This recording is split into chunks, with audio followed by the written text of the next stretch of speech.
If you walked into a British school canteen in 1984, could you tell what day it was in 10 seconds? Chips, gravy, and steam on your glasses. A dinner lady with a ladle, and a pudding you either begged for or avoided. But here's the real question. What did school dinner feel like when the rules around school meals were changing in the background? Because in 1980s Britain, school dinner wasn't just food. It was routine, status, and survival, served on one tray. And the third part is the one people remember wrong. The dining hall had its own weather. Damp coats warming up, windows fogging. The smell was always the same family. Boiled vegetables, gravy, and something starchy holding heat. You didn't choose lunch, you moved along a line and received it. Metal trays, metal runners, metal cutlery. The soundtrack was industrial: scrape, clink, ladle, thud. In the 1980s, that system feeling wasn't an accident. School meals were under cost and mass catering pressure, and policy changes in that era affected how provision worked in practice. Food had to be cheap, portionable, and stable under heat.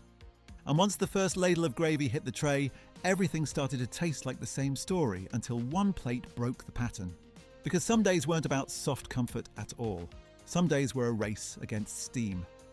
First came the safe-looking comfort, shepherd's pie. A thick cap of mash, pressed smooth, sometimes browned at the edges where the tray heat caught it. The mash wasn't fluffy, it was compact, built to hold shape. Your fork sank through and found the mince underneath. Meat in gravy, onion notes, salt, pepper, a flavour designed to fill you up more than impress you. The best bite was the boundary line where mash and mince fused into one creamy, savoury spoonful. Then, mince and dumplings. The mince was darker, thicker, more stew than sauce. The dumplings sat on top like pale steamed domes, dense and slightly glossy. Cut one and it resisted, then yielded into a heavy chew, neither bread nor cake, just warmth with weight. This dish didn't energize you, it anchored you. It made the afternoon feel longer. Then the classic everyone remembers without trying, bangers and mash. Two sausages that were sometimes too firm at the ends, sometimes split slightly, releasing that peppery, fatty smell. Mash spread wide and thick like plaster, eager to absorb. Then gravy arrived and erased detail. Sausages, mash, peas, everything becoming one hot, brown, comforting bite.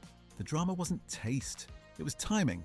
A short window where the mash stayed hot, the gravy stayed glossy, and the tray felt like a win. That's when the dining hall split in two without anyone saying it out loud. The gravy people stayed loyal to comfort, the crunch people waited for one thing. Crunch day meant fish fingers. Neat golden rectangles, breadcrumbs crisp at the start, but softening fast from the steam inside. First bite was the best. A sharp crackle, then warm white fish that could be flaky or strangely uniform depending on the batch. Sometimes the fish tasted clean and mild. Sometimes the breadcrumb and salt did all the work. They almost always came with chips. Thick, soft batons that cooled quickly. A few edges stayed firm if you were lucky. Most steamed themselves into tenderness.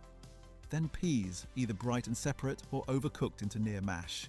And because the canteen loved one solution for everything, gravy often arrived anyway, turning crunch into softness, turning separate items into one brown tinted meal. Then, the supporting cast that makes it feel unmistakably like school food. Cauliflower cheese, where the smell reached your table before the tray did. Soft cauliflower under a thick cheese sauce that could be comforting or cloying depending on how long it sat. Baked beans, sweet and tomatoey, used as a universal filler when vegetables felt like a battle. And the tired vegetables, cabbage or carrots, boiled to the point where texture stopped being part of the plan. And here's the part everyone remembers. The main course was never the real climax. The room saved its emotions for pudding.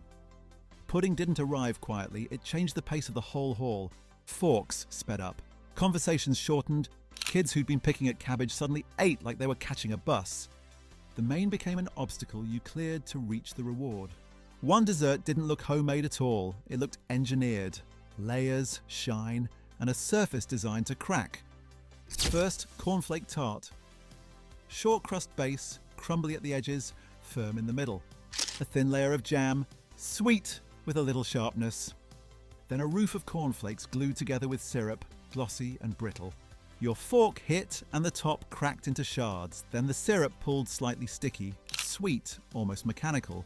It was pure texture, crackle, stick, jam, crumb. Simple, loud, unforgettable.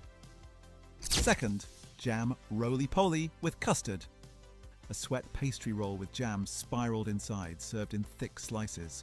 On its own, it could feel heavy and a little dry at the cut edge. It was never meant to be eaten dry.